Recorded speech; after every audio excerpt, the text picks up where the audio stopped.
Republican lawmaker with ectopic pregnancy nearly died amid new Florida abortion laws, but blames the left. My understanding is that there's a Republican lawmaker who is very anti-abortion who got an abortion and is now claiming, but it actually wasn't an abortion. But it totally wasn't, guys, because I said it wasn't. Because it would be very, very inconvenient for me if it was. She didn't say that last part. That last part I added. Florida Republican Representative Kat Cammack has revealed that she almost died last year as a result of her state's 6-week abortion ban, which left hospital staff reluctant to treat her ectopic pregnancy for fear of criminal prosecution. Speaking to the Wall Street Journal, Cammack, 37, reported her experiences in an unnamed Florida hospital's emergency room on May 31st, 2024, when it was discovered that there was no way for her baby's embryo to survive and that her own life was in danger without action. A doctor discovered the embryo implanted where a fallopian tube meets the uterus, a cornual ectopic pregnancy, and frankly told the representative, if this ruptures, it'll kill you. But after deciding against surgery, the facility's doctors and nurses had to be persuaded to give her the shot of methotrexate she required to expel the pregnancy. That was because the state's 6-week ban had come into effect at the start of that month, causing staff to fear they could lose their medical licenses and be sent to jail if they gave her the drug, which blocks the flow of folic acid to the embryo to prevent its growth. An abortion. Cammack was only 5 weeks pregnant at the time. The embryo had no heartbeat, and her own safety was in jeopardy. But nevertheless, the Congresswoman found herself forced to pull up the letter of the law on her phone to argue the case and even put in a call to Governor Ron DeSantis without being able to reach him before staff relented and came to her aid.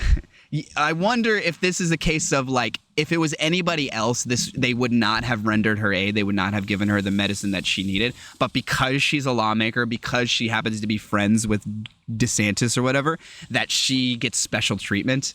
I wonder if that's the case here. Surprisingly, given her ordeal, the representative does not feel the law itself is at fault and instead blames Democrats for scaring medical professionals into confusion over their responsibilities. Yeah, it's the Democrats that are totally scaring them into confusion about their responsibilities. Not literally the hospital's lawyers themselves saying, hey guys, we don't know if we should do this. It's the hospital's lawyers themselves that are doing this, not the Democrats that have convinced these healthcare workers that they shouldn't do it.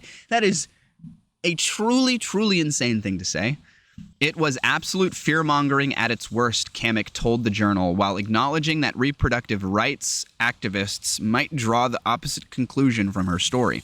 There will be some comments like, well, thank God we have abortion services, even though what I went through wasn't an abortion, she said. Yeah, because it's only an abortion when a Democrat or somebody you don't like does it. But when it's yourself or a Republican, no, it can't possibly be an abortion. She doesn't even need to walk this back like she is too, right? Because she says that Florida has protections. It says, except in the case of rape, incest, or when the mother's life is at risk. It sounds like in this case, the mother's life was at risk. So she has a legitimate legal defense for doing this sort of thing, but like to pretend that this wasn't an abortion is just factually devoid from reality, right? You can argue that this was a legally justified abortion or even a morally justified abortion in however way you do your axioms and ideals work.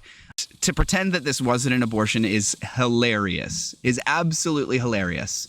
Dr. Allison Haddock, president of the American College of Emergency Physicians, told the Journal it is becoming common for doctors in states that have restricted abortion access to worry whether their clinical judgment will stand should there be any prosecution.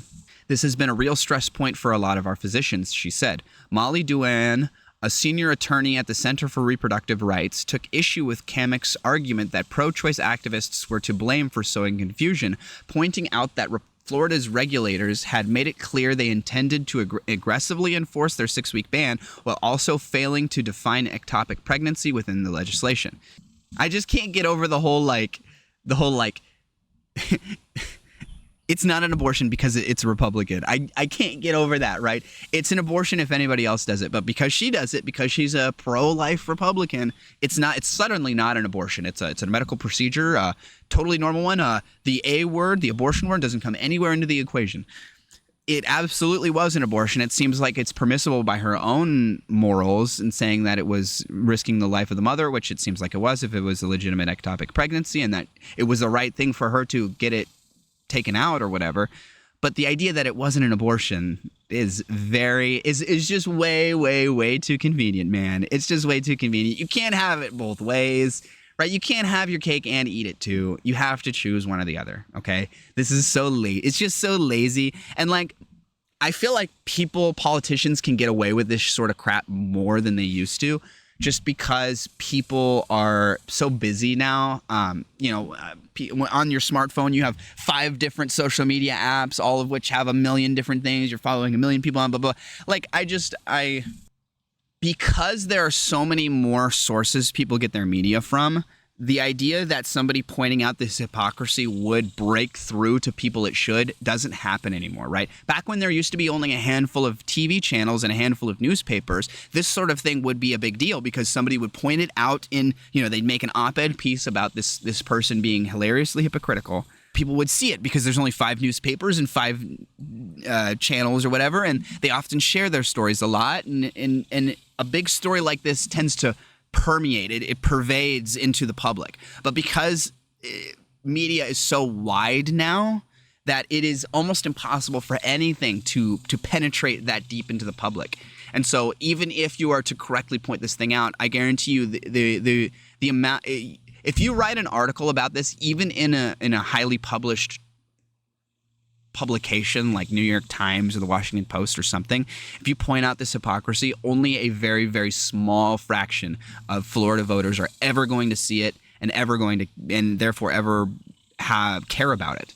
I think people are able to get away with hypocrisy and lying more than they ever were in the past. It's almost like I've heard it described as like there's 1984 and then there's Brave New World, sort of on the media dystopian like landscape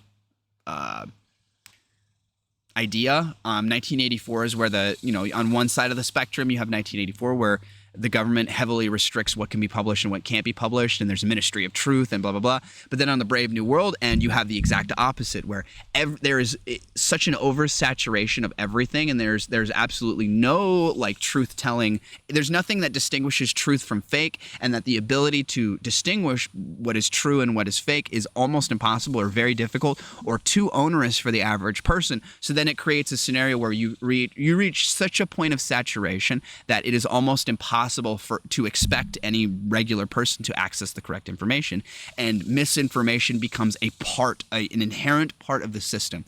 I think we're almost at that point now with where misinformation has become it permeates so much.